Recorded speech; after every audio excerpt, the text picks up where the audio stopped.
കായിക വാർത്തകളിലേക്കാണ് വിശദമായി നോക്കാം അല്ലേ? കായിക വാർത്ത മഹേഷ് പോലൂരാണ് ചേരുന്നത്. Good morning Mahesh, good morning. എന്തൊക്കെയാണ് ഇന്ന്? ആഫ്രിക്കൻ നേഷൻസ് കപ്പ് ഉണ്ട്, മറ്റെന്തൊക്കെ പ്രധാനപ്പെട്ട ഇവന്റുകളുണ്ട്? എന്തെല്ലാം മത്സരങ്ങൾക്കായി കാത്തിരിക്കണം ജിൽസി സൈഫു പറഞ്ഞ പോലെ ആഫ്രിക്കൻ നേഷൻസിൽ സെനഗലും മാലിയും ക്വാർട്ടറിൽ കടന്നിട്ടുണ്ട്. ഒപ്പം തന്നെ നമ്മൾ ക്രിക്കറ്റ് ലോകത്ത് നിന്ന് ഒരു വാർത്ത അല്പസമയം മുമ്പ് വന്നിട്ടുണ്ട്. T20 ലോകകപ്പ് ഇന്ത്യയിൽ നടക്കാൻ പോവുകയാണല്ലോ. ബംഗ്ലാദേശ് ഇന്ത്യയിൽ വന്ന് കളിക്കുന്ന കാര്യത്തിൽ ഒരു അനിശ്ചിതത്വം ഇപ്പോൾ ഒരു വാർത്തയായി ഉരുത്തിരിഞ്ഞു വരുന്നുണ്ട്. ബംഗ്ലാദേശിലെ മാധ്യമങ്ങൾ ചില റിപ്പോർട്ടുകൾ ഇപ്പോൾ പുറത്തുവിടുന്നുണ്ട്. കാരണം എന്നാൽ IPL നിന്ന് മുസ്തഫിസുറിനെ ഒഴിവാക്കിയ ആ ഒരു സംഭവം അവിടെ ബംഗ്ലാദേശിൽ വലിയ ചർച്ചയായിട്ടുണ്ട്. അങ്ങനെയെങ്കിൽ ഇവിടെ വന്ന് കളിക്കേണ്ടതില്ല എന്ന് അവിടുത്തെ പഴയ താരങ്ങളും അവരുടെ പഴയ ബോർഡ് പ്രസിഡന്റുമാരൊക്കെ പറയുന്നുണ്ട്. അതൊരു പക്ഷേ വലിയ വിവാദങ്ങൾക്ക് തിരികൊളുത്തിയേക്കും എന്നുള്ളതാണ്. എന്തായാലും ഇന്ന് ഇംഗ്ലീഷ് പ്രീമിയർ ലീഗിൽ ഇന്ന് വമ്പൻ പോരാട്ടങ്ങൾ ഇന്ന് നടക്കാനുണ്ട്. ലാലിഗയിൽ ഇന്ന് റയൽ മാഡ്രിഡിന് കളിയുണ്ട്. ലാലിഗയിൽ ബാഴ്സയുടെ ജയമുണ്ട്, ലെവൻഡോസ്കിയുടെ ഗോളുണ്ട്. അങ്ങനെ നിറയെ വാർത്തകളുണ്ട്. വിജയ് ഹസാരയിലുള്ള വാർത്തകൾ ഉൾപ്പെടെ വളരെ പ്രധാനപ്പെട്ട കായിക വാർത്തകൾ ഇന്നുണ്ട്. ശരി, നമ്മൾ ആദ്യം ആഫ്രിക്കൻ നേഷൻസ് കപ്പിലേക്ക് പോവുകയാണ്. സെനഗലും മാലിയും ക്വാർട്ടറിൽ കടന്നു. സുഡാനെ 1-3 ഗോളുകൾക്ക് തോൽപ്പിച്ചാണ് സെനഗൽ ക്വാർട്ടർ ഉറപ്പാക്കിയത്. പപ്പാഗോയി ഇരട്ട ഗോളുകൾ നേടി. പ്രീ ക്വാർട്ടറിൽ ടുണീഷ്യയെയാണ് മാലി തോൽപ്പിച്ചത്. നിശ്ചിത സമയത്ത് 1-1 എന്ന നിലയിൽ സമനിലയിലായി. പിന്നീട് പെനാൽറ്റി ഷൂട്ടൌട്ടിലാണ് മാലി ക്വാർട്ടറിലേക്ക് കടന്നത്.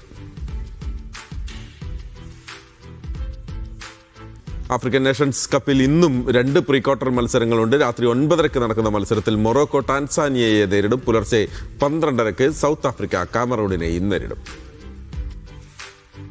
ഇംഗ്ലീഷ് പ്രീമിയർ ലീഗിൽ ഇന്നലെ നടന്ന മത്സരത്തിൽ ബോൺമൗത്തിനെ ആഴ്സണൽ 2-3 ഗോളുകൾക്ക് തോൽപ്പിച്ചു. ഡെക്ലാൻ റൈസിന്റെ ഇരട്ട ഗോളുകളാണ് ആഴ്സണലിന് കരുത്തായത്. വെസ്റ്റ് എതിരില്ലാത്ത 3 ഗോളുകൾക്ക് വോൾസ് തകർത്തു. ബേൺലിയെ ബ്രൈറ്റൺ തോൽപ്പിച്ചു. എതിരില്ലാത്ത 2 ഗോളുകൾക്കായിരുന്നു ബ്രൈറ്റന്റെ ജയം.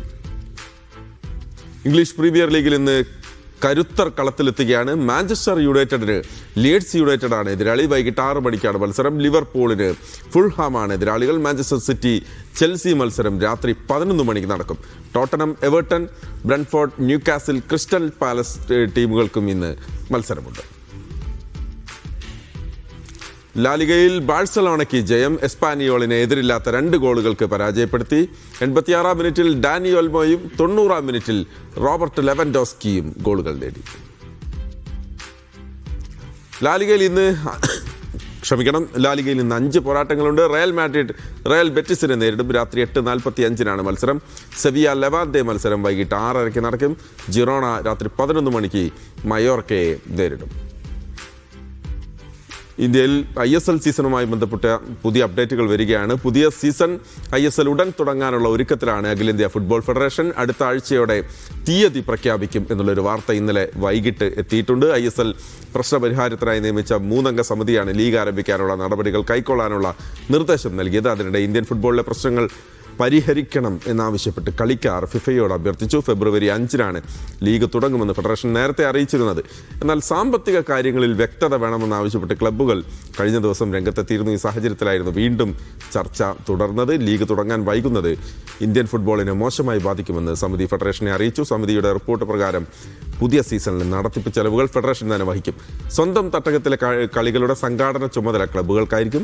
പങ്കാളിത്ത ഫീയായി 1 കോടി രൂപ ക്ലബ്ബുകൾ ഫെഡറേഷന് നൽകും. ഇക്കാര്യത്തിൽ വീണ്ടും ചർച്ച നടത്താൻ പോവുകയാണ്. ലീഗിൽ കളിക്കാൻ വിസമ്മതിക്കുന്ന ക്ലബ്ബുകൾക്കെതിരെ നടപടിയുണ്ടാകും. തരം താഴ്ത്തൽ ഉൾപ്പെടെയുള്ള ശിക്ഷയും ഉണ്ടാകും. ആഷസ് ടെസ്റ്റ് 5-ാം ടെസ്റ്റ് പുരോഗമിക്കുകയാണ്. ഇപ്പോൾ തുടക്കത്തിലെ തകർച്ചയിൽ നിന്ന് ഇംഗ്ലണ്ട് കരകയറിയിട്ടുണ്ട്. 57-3 എന്ന നിലയിൽ നിന്ന് ഇംഗ്ലണ്ട് ഇപ്പോൾ 150 പിന്നിട്ടിരിക്കുന്നു. ജോ റൂട്ടും ഹാരി ബ്രൂക്കുമാണ് ക്രീസിൽ. സാക്രോളി, ബെൻ ഡക്കറ്റ്, ജേക്കബ് ബദൽ എന്നിവരാണ് പുറത്തായത്. ഒസ്മാൻ ഖവാജയുടെ അവസാന ടെസ്റ്റ് മത്സരം കൂടിയാണ് ഈ ആഷസ് എന്നുള്ളൊരു പ്രത്യേകത കൂടിയുണ്ട്. BCCI നിർദ്ദേശത്തിന് പിന്നാലെ ബംഗ്ലാദേശ് പേസർ മുസ്തഫിസുർ റഹ്മാനെ ടീമിൽ നിന്ന് ഒഴിവാക്കി IPL ഫ്രാഞ്ചൈസിയായ കൊൽക്കത്ത നൈറ്റ് റൈഡേഴ്സ്.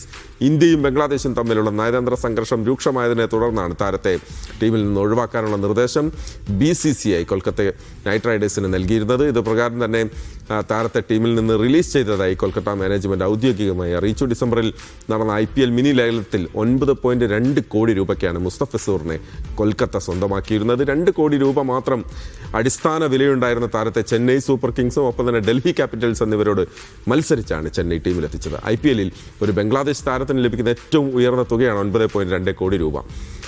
താരത്തെ ഒഴിവാക്കിയതോടെ ആവശ്യമെങ്കിൽ പകരം ഒരാളെ ടീമിൽ ഉൾപ്പെടുത്താൻ കൊൽക്കത്തയെ അനുവദിക്കുമെന്ന് BCCI അറിയിച്ചിട്ടുണ്ട്. മാർച്ച് 26 IPL തുടങ്ങുന്നത്. IPL നിന്ന് മുസ്തഫിസുർ റഹ്മാനെ ഒഴിവാക്കിയ നടപടിയിൽ പ്രതിഷേധിച്ച് T20 ലോകകപ്പിൽ ഇന്ത്യയിൽ നടക്കേണ്ട മത്സരങ്ങൾ തങ്ങളുടെ മത്സരങ്ങൾ ബഹിഷ്കരിക്കാൻ ബംഗ്ലാദേശ് ആലോചിക്കുന്നു എന്നുള്ള തരത്തിലുള്ള റിപ്പോർട്ടുകൾ വരുന്നുണ്ട്. സുരക്ഷാ കാരണങ്ങൾ ചൂണ്ടിക്കാട്ടി ബംഗ്ലാദേശിന്റെ മത്സരങ്ങൾ ശ്രീലങ്കയിലേക്ക് മാറ്റണമെന്നാണ് ഒരാവശ്യം വരുന്നത്. ബംഗ്ലാദേശ് ക്രിക്കറ്റ് ബോർഡ് ICCയെ സമീപിക്കാൻ ഒരുങ്ങുന്നുവെന്നാണ് വാർത്ത. രാജ്യത്തെ സ്പോർട്സ് ഉപദേശകൻ അസിഫ് നസ്രുളാണ് ഇക്കാര്യം പരസ്യപ്പെടുത്തിയത്. മുസ്തഫിസുർ റഹ്മാൻ IPL നിന്ന് ഒഴിവാക്കിയത് ബംഗ്ലാദേശ് ക്രിക്കറ്റിനെ അപമാനിക്കുന്നതിന് തുല്യമാണ്. കരാറുണ്ടായിട്ടും ഒരു ബംഗ്ലാദേശ് താരത്തെ ഇന്ത്യയിൽ കളിക്കാൻ അനുവദിക്കാത്ത സാഹചര്യത്തിൽ സുരക്ഷാ കാരണങ്ങളാൽ ഞങ്ങളുടെ താരങ്ങളെ ലോകകപ്പിന് ഇന്ത്യയിലേക്ക് അയക്കാൻ കഴിയില്ല എന്ന് അദ്ദേഹം പറഞ്ഞു. അദ്ദേഹം ഫേസ്ബുക്കിൽ കുറിച്ചു എന്നാണ് വാർത്തകൾ വരുന്നത്. ഇതിനു പുറമെ IPL മത്സരങ്ങൾ ബംഗ്ലാദേശിൽ സംപ്രേഷണം ചെയ്യില്ല എന്നും അവർ വ്യക്തമാക്കിയിട്ടുണ്ട്. ഇന്ത്യ ബംഗ്ലാദേശ് യൂത്ത് ഏകദിനത്തിൽ ആദ്യ മത്സരത്തിൽ ഇന്ത്യയുടെ അണ്ടർ-19 ടീമിന് 25 റൺസിന് ജയം. ടോസ് നഷ്ടമായി ആദ്യം ബാറ്റ് ചെയ്ത ഇന്ത്യ 50 ഓവറിൽ 301 റൺസ് നേടി. മറുപടി ബാറ്റിംഗിൽ ദക്ഷിണാഫ്രിക്ക 27.4 ഓവറിൽ 4 വിക്കറ്റ് നഷ്ടത്തിൽ 148 റൺസിലെത്തി. മഴ കളി തടസ്സപ്പെടുത്തി. അപ്പോൾ ഡെക്വർത്ത് ലൂയിസ് പ്രകാരം ഇന്ത്യ 25 റൺസിന് വിജയം നേടി. ഇന്ത്യക്ക് വേണ്ടി ഹർവൻഷ് പങ്കലിയ 93, RS അംബരീഷ് 65 റൺസ് എടുത്തു. ക്യാപ്റ്റൻ വൈഭവ് സൂര്യവംശിക്കും മലയാളി താരം ആരോൺ ജോർജിനും തിളങ്ങാനായില്ല ഈ മത്സരത്തിൽ. ദക്ഷിണാഫ്രിക്കയ്ക്ക് വേണ്ടി ജോർജ് വാൻ 60ഉം അർമാൻ മനാക്ക് 46 റൺസ് എടുത്തു.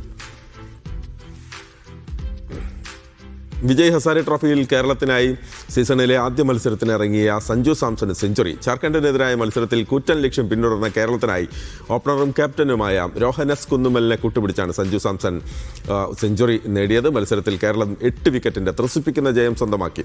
ആദ്യം ബാറ്റ് ചെയ്ത ജാർഖണ്ഡ് 7 വിക്കറ്റ് നഷ്ടത്തിൽ 311 റൺസ് എടുത്തു. കുമാർ കുശാഗ്രയുടെ സെഞ്ചുറി മികവിലാണ് ജാർഖണ്ഡ് മികച്ച ടോട്ടൽ പടുത്തുയർത്തിയത്. മറുപടി ബാറ്റിംഗിൽ കേരളം 42.3 ഓവറിൽ 2 വിക്കറ്റ് നഷ്ടത്തിൽ വിജയം കണ്ടു. ഓപ്പണിംഗ് വിക്കറ്റിൽ സഞ്ജുവും രോഹനും ചേർന്ന് 212 റൺസിന്റെ കൂട്ടുകെട്ടാണ് പടുത്തുയർത്തിയത്. 95 പന്തിൽ 3 സിക്സറും 9 ബൗണ്ടറിയുമായി സഞ്ജു 101 റൺസ് എടുത്ത് പുറത്തായി. പിന്നാലെ ക്രീസിലെത്തിയ ബാബ അപരാജിത 41, വിഷ്ണു വിനോദ് 40 റൺസ് എടുത്തു. കേരളത്തിന് അനായാസ വിജയം സമ്മാനിച്ചു. ത്രിപുരയ്ക്കെതിരെയും സെഞ്ചുറി നേടിയതോടെ വിജയ് ഹസാരെ ട്രോഫിയിൽ റൺവേട്ട തുടരുകയാണ് മലയാളി താരമായ ദേവദത്ത് പടിക്കൽ. കഴിഞ്ഞ 5 മത്സരങ്ങളിൽ നിന്ന് ദേവദത്ത് പടിക്കലിന്റെ 4ാം സെഞ്ചുറിയാണിത്. കേരളത്തിനെതിരെയും ദേവദത്ത് പടിക്കൽ സെഞ്ചുറി നേടിയിരുന്നു. കഴിഞ്ഞ വിജയ് ഹസാരെ ടൂർണമെന്റിൽ വിദർഭയ്ക്കായി മലയാളി താരം കരുൺ നായർ നടത്തിയ റൺവേട്ടയുണ്ടല്ലോ, അതിനെ അനുസ്മരിപ്പിക്കുന്ന തരത്തിലാണ് ദേവദത്തിന്റെ പ്രകടനം. ഇക്കുറി കർണാടകയ്ക്കായി അദ്ദേഹം ബാറ്റ് വീശുന്നത്. ഈ സീസണിൽ റൺവേട്ടക്കാരിൽ 5 കളികളിൽ 514 റൺസാണ് ദേവദത്ത് ഇതുവരെ നേടിയത്. 1ാം സ്ഥാനത്ത് തുടരുകയാണ് ദേവദത്ത്. 102.8 അദ്ദേഹത്തിൻ്റെ ബാറ്റിംഗ് ശരാശരി. 102.18 അദ്ദേഹത്തിൻ്റെ സ്ട്രൈക്ക് റേറ്റുമുണ്ട്.